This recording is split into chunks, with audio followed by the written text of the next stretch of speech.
ओम शांति। प्रजापिता ब्रह्मा कुमारीज ईश्वरीय विश्वविद्यालय द्वारा प्रस्तुत ये राजयोग शिविर प्रवचन माला है। राजयोग शिविर प्रवचन माला आयोजन करने का लक्ष्य यही है कि इस राजयोग के द्वारा मनुष्य जीवन में किस प्रकार जीवन की क्षमता, जीवन की शक्तियों का विकास हो और जिससे मनुष्य जीवन जीने की संपूर्ण विधि, जिससे जीवन की वास्तविकताओं के साथ जीवन की ऊंचाइयों को प्राप्त करे, परंतु फिर भी अपने पथ से हटकर नहीं, पथ पर स्थित रहते हुए चरित्र का निर्माण करते हुए जीवन को विकसित करे। आज मनुष्य जीवन जो जी रहा है, उस जीवन का संपूर्ण आनंद वो उठा नहीं पाता है और इसलिए युवा पीढ़ी के सामने सबसे बड़ा प्रश्न चिन्ह यही है कि जीवन की वास्तविकता क्या है, जीवन का अर्थ क्या है, what is the meaning of life.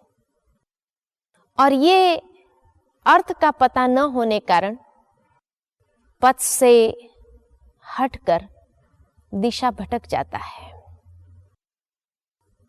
राजयोग ये एकमात्र ऐसा साधन है, ऐसी विधि है, जीवन जीने की ऐसी कला है कि जिसके माध्यम से जीवन की वास्तविकता का संपूर्ण एहसास हो और उसके साथ इंसान जिए।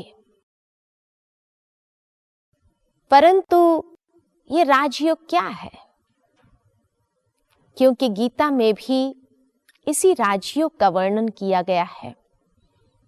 भगवान ने अर्जुन को भी यही राजयोग सिखाया था और कहा था कि इस राजयोग से मैं तुम्हें राजाओं का राजा बना दूंगा। राजाओं का राजा अर्थात क्या? मन का राजा कैसे बन सकता है, मन को कैसे जीत सकता है, ऐसे अनेक बातों का उत्तर राजयोग में है। योग का सरल अर्थ अगर लिया जाए तो जैसे वियोग माना अलग होना, इसी प्रकार योग अर्थात मिलना, संबंध जोड़ना। इसी जोड़, संबंध या मिलन को योग कहा हुआ है। मनुष्य का संबंध अनेक स्तरों पर होता है। मनुष्य का संबंध भौतिक चीज वस्तुओं के साथ भी है। मनुष्य का संबंध मनुष्य के साथ भी रहता है। मनुष्य का संबंध इष्ट देवों के साथ भी होता है। ये अलग अलग स्तर के योग माने गए हैं। जब मनुष्य का संबंध मनुष्य के साथ या कहो भौतिक चीज वस्तुओं के साथ रहता है, उसको कहा जाता है भौतिक योग। जब मनुष्य का संबंध मनुष्य के साथ होता है, उसको कहा जाता है लौकिक योग। जब मनुष्य का संबंध इष्ट देवों के साथ होता है, उसको कहा जाता है अलौकिक योग। लेकिन राजयोग यह सर्वश्रेष्ठ स्तर का योग माना हुआ है। राजयोग अर्थात जहां आत्मा का संबंध पिता परमात्मा के साथ है। ये एक आध्यात्मिक स्तर का योग है और इसलिए इसको सर्वश्रेष्ठ योग माना गया है, क्योंकि जहां दैहिक भान से ऊपर आत्मिक स्मृति में मन और बुद्धि को स्थिर करते हुए पिता परमात्मा के साथ वो संबंध जोड़ने की बात है। और इसलिए ये योग स्वयं भगवान ही सिखा सकता है कि कैसे उस आत्मिक स्मृति में मन को टिकाकर उसके साथ संबंध जोड़ा जा सकता है। परंतु उसके लिए आत्मा का भी संपूर्ण ज्ञान होना आवश्यक है, तो पिता परमात्मा का भी संपूर्ण ज्ञान होना आवश्यक है, क्योंकि तभी इस विधि से यह संबंध जोड़ा जा सकता है। दूसरा, इसको राजयोग इसीलिए कहा हुआ है कि जैसे कहा जिससे राजाओं के राजा बन जाते हैं, और राजाओं के राजा अर्थात सर्वप्रथम अपनी इंद्रियों के ऊपर राज्य प्राप्त करना, क्योंकि जिसने स्वयं के ऊपर राज्य प्राप्त किया है वही मन का राजा भी बन सकता है, जिसके लिए कहा मन जीते जगत जीत। जिसने मन को जीता है उसने जगत को जीता बराबर है। और मन को जीतने की विधि इंद्रिय जीत बनना है। अक्सर मनुष्य का मन भटकता है, यही उसकी शिकायत बनी रहती है जीवन में। क्या करे, मन बहुत भटकता है, मन वश नहीं होता है।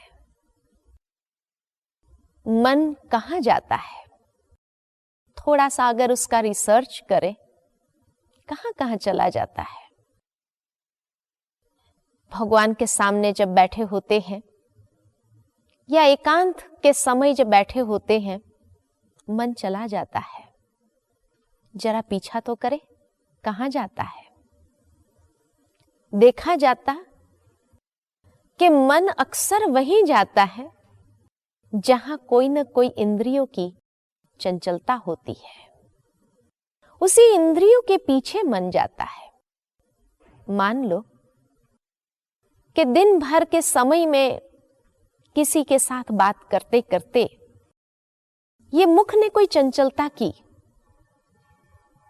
पर चिंतन या किसी की ग्लानि निंदा की बातें सुना दी, आवेश में आकर के या एक्साइटमेंट में आकर के कुछ ऐसे शब्द निकल गए कि जो उचित नहीं थे, योग्य नहीं थे, परंतु उस समय उस इंद्रियों को कंट्रोल न करने पाने कारण वो शब्द निकल जाते हैं। निकलने के बाद अपने कर्म में व्यस्त हो गए तो उस बात का एहसास भी नहीं हुआ। परंतु जैसे ही एकांत के समय अपने आप से बैठे हैं या अक्सर जब भगवान को याद करने बैठते हैं, उस समय वो सारी घटना याद आती है। अरे, आज मेरे मुख से ये बातें निकल गई जो मुझे कहनी नहीं थी। क्या करें, अपने आप को जस्टिफाई करने की बातें सोचने लगते हैं कि नहीं नहीं, मैंने जो किया वो ठीक ही किया। बैठे हैं भगवान के सामने, हाथ में माला भी होंगी, लेकिन मन चला जाता है। जहां दिन भर में जिस प्रकार से भी उसकी इंद्रियों की चंचलता हुई, उसके पीछे पीछे। और कई बार तो पश्चाताप भी होता है, अरे नहीं बोलते थे तो अच्छा होता था, अब बोल दिया, अब उसका नतीजा क्या होगा, अब उस बात का फायदा किस प्रकार उठाया जाएगा या उस बात को किस प्रकार मैनिपुलेट किया जाएगा, आदि आदि आदि। मन चला गया। कहां गया? मुख की चंचलता के पीछे गया। इसी तरह मान लो कि दिन भर में किसी के साथ बात करते करते हमने कुछ बोला भी नहीं, परंतु सामने वाले ने जो कहा उसकी बातों को सुन लिया, चला गया कान में। जैसे ही वो चला गया, बाद में भूल गए उस बात को, लेकिन जैसे ही भगवान के सामने बैठे होते हैं, भगवान को याद करने की कोशिश करते हैं, उसी समय वो सारी घटना याद आती है। उसका भावार्थ निकालना शुरू करते हैं कि अरे फलाने व्यक्ति ने मुझे जब ये बात कही, उसके पीछे का भावार्थ क्या था, आखिर वो क्या कहना चाहता था। अच्छा, जरूर फलाने कॉन्टेक्स्ट में ये बात कही गई है, और उस कॉन्टेक्स्ट को याद करते हुए मन उसमें चला जाता है। तो मन कहाँ गया? ये कानों ने जो चंचलता की उसके पीछे गया। या कभी कोई ऐसे दृश्य देख लेते हैं जो योग्य नहीं थे, लेकिन चलते हैं। अक्सर जस्टिफिकेशन तो हम यही देते हैं अपने आप के लिए, क्या आंखें बंद करके थोड़ी चलेंगे, रास्ते चल रहे हैं, दिखाई देता है तो क्या करें। लेकिन जो इन आंखों ने देखा वो उस कैमरे में किस प्रकार फिट हो जाता है। वो दृश्य काम में जब तक बिजी है तब तक तो वो दृश्य याद भी नहीं आते हैं, फ्लैश भी नहीं होते हैं, परंतु जैसे ही भगवान के सामने बैठेंगे, याद करने की कोशिश कर रहे हैं, उसी समय वो चित्र ऐसे फ्लैश होने लगते हैं,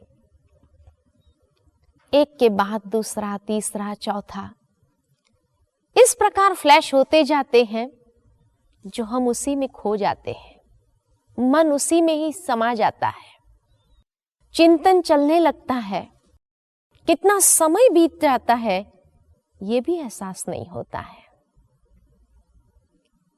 इसलिए आज दिन तक भगवान को याद करने की कोशिश तो बहुत की, परंतु याद में मन स्थिर नहीं हुआ। फिर हम मन को दोषी बना देते हैं कि मन बड़ा दुष्ट है, मन बड़ा पापी है, मन बड़ा नीच है, वश नहीं होता। लेकिन मन की लगाम ये इंद्रियां है, और जितना सेल्फ डिसिप्लिन होता है, अपनी इंद्रियां जो है मेरी अपनी है, जितना मेरा उसके ऊपर कंट्रोल रहता है, उतना ही मन को वश करना सहज हो जाता है। परंतु आज के युग में इंसान ये इंद्रियों का गुलाम हो चुका है, और इसलिए मन से भी वो परेशान है, भटकता है। मन का चैन, मन की एकाग्रता को खो बैठा है, क्योंकि इंद्रियां वश में नहीं है। राजयोग यही जीवन जीने की कला सिखाता है कि किस प्रकार अपनी इंद्रियों को वश किया जा सकता है, कंट्रोल किया जा सकता है। सेल्फ डिसिप्लिन अपने जीवन में आ जाए तो वो मन को वश करना कोई बड़ी बात नहीं है, और मन जीते जगत जीत सहज बन सकते हैं। राजाओं का राजा सहज रूप से बन सकते हैं। उसके लिए कोई घर बार छोड़ने की आवश्यकता नहीं है, क्योंकि अक्सर मनुष्य ये समझने लगता है कि मन को जीतने के लिए, मन को वश करने के लिए इस दुनिया में रहकर करना ये असंभव हो जाता है। हाँ, कहीं दूर जंगल में चला जाए, कोई ऐसी साधना को सीख ले, कोई ऐसे गुरु के पास चले जाए तो सहज हो जाएगा। नहीं, भगवान ने गीता में कभी भी अर्जुन को यह शिक्षा नहीं दी कि हे अर्जुन, तुम अपना गृहस्थ छोड़ दो, जंगल में चले जाओ तब तुम मुझे प्राप्त कर सकोगे, तब तुम ये राजयोग सीख सकोगे, तब तुम राजाओं के राजा बन सकोगे। नहीं, कहीं पर भी गीता में इस बात का उल्लेख नहीं है। गीता शास्त्र इसी बात का प्रमाण है कि गृहस्थ जीवन में रहते हुए, सांसारिक जीवन में रहते हुए कैसे ये स्थिति को प्राप्त करना आसान है। और यही ये राजयोग हमें सिखाता है। तीसरा, ये राजयोग सर्वश्रेष्ठ योग इसीलिए है क्योंकि ये राजयोग सर्व योगों का राजा है। दुनिया में अनेक प्रकार के योग सिखाए जाते हैं, लेकिन उन सभी का राजा राजयोग है। सभी योग इस राजयोग में समाया हुआ है। अलग अलग योग करने की जरूरत नहीं है। एक राजयोग करने से हम स्वतः सभी योग कर लेते हैं। ज्ञान योग, भक्ति योग, कर्म योग, संन्यास योग, समत्व योग, हठ योग, सभी योग राजयोग में समाये हुए हैं। कैसे? इसी योग को ज्ञान योग भी कहा हुआ है, जिस योग का आधार ज्ञान, ज्ञान अर्थात समझ है। हर बात की जहां यथार्थ समझ दी जाती है और उस समझ के आधार पर योग का प्रयोग जीवन में करना है, कर्म में करना है। दूसरा, इसी राजयोग को भक्ति योग भी कहा हुआ है। भक्ति योग अर्थात क्या? भक्ति माना सिर्फ कोई क्रिया कर लिया, पूजा पाठ कर लिया, इसी को भक्ति नहीं कहा गया है।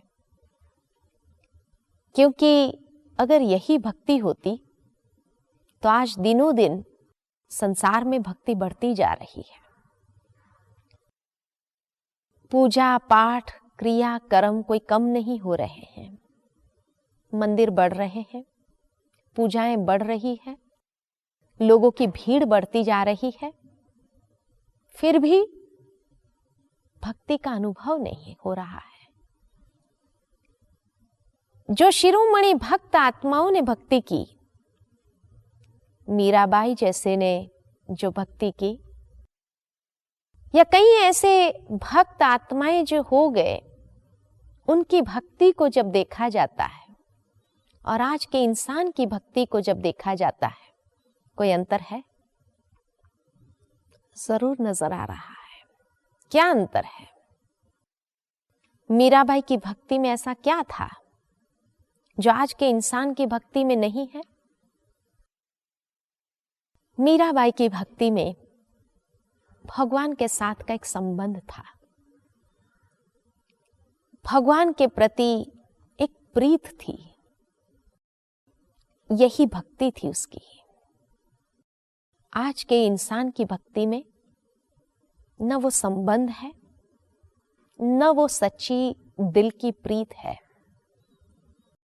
जो थोड़ी बहुत प्रीत है वो भी स्वार्थवश है।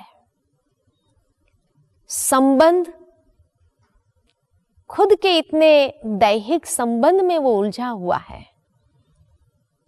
कि उसका सच्चा नाता परमात्मा के साथ क्या है वो भूल चुका है। और इसलिए एक बाह्य भक्ति जरूर दिखाई देती है, लेकिन अगर उसको पूछा जाए कि ये भक्ति करने के बाद आत्मसंतुष्टि है, तो क्या कहता है? सब कुछ करते हुए भी मन संतुष्ट नहीं है, अर्थात कहीं कोई कमी है। भक्ति योग इसी को ही कहा हुआ है, क्योंकि योग माना जब तक हमारा यथार्थ संबंध ईश्वर के साथ न हो, तब तक दिल की प्रीत होती नहीं है। तो दिल की प्रीत के लिए संबंध और वही भक्ति का स्वरूप ले लेता है। मन ही मन, दिल ही दिल, उससे ऐसा संबंध, ऐसी बातें होने लगती है जो भक्ति योग का अनुभव करा देता है। तीसरा, इसी योग को कर्म योग भी कहा हुआ है कि इस योग करने के लिए हमें कोई कर्म का त्याग नहीं करना है, परंतु कर्म में योग समा जाए, अर्थात योग माना एक एकाग्रता। जब हमारे कर्म में वो एकाग्रता आने लगती है तो वो कर्म श्रेष्ठ कर्म, शुद्ध कर्म, समर्थ कर्म हो जाता। वो कर्म में शक्ति भर जाती है, क्योंकि कोई भी बात की सफलता के लिए एकाग्रता उसकी नींव होती है। योग माना मन की एकाग्रता, और यही एकाग्रता के आधार पर जब किया गया कर्म, वो कर्म अवश्य सफल हो जाता है, कुशल हो जाता है। इसी योग को संन्यास योग भी कहा हुआ है। संन्यास योग अर्थात कोई चीज वस्तुओं का संन्यास करने की बात नहीं है। आज मनुष्य चीज वस्तुओं का संन्यास करके जंगल में भी चला जाए, परंतु अगर वहां बैठे बैठे वो याद बनी रहे, ये छोड़ कर आया, ये मेरे पास था, ऐसा था, तो क्या उसने यथार्थ रूप में संन्यास किया है? संन्यास जो करना है, बुराइयों का संन्यास करना है, क्योंकि ये योग संभव तब है जब बुराइयों का, विकारों का, कमजोरियों का संन्यास किया हुआ हो। मन से संन्यास करने की बात है, मन से छोड़ने की बात है। और कर्म भले करें, संसार में भले रहे, गृहस्थ जीवन में भले रहे, लेकिन मन में जो बुराइयों को लेकर के हम जीने लगे हैं, उसके बदले एक दूसरों की अच्छाइयों को देखते हुए जीना सीखें। यही यथार्थ रूप में संन्यास योग भी है।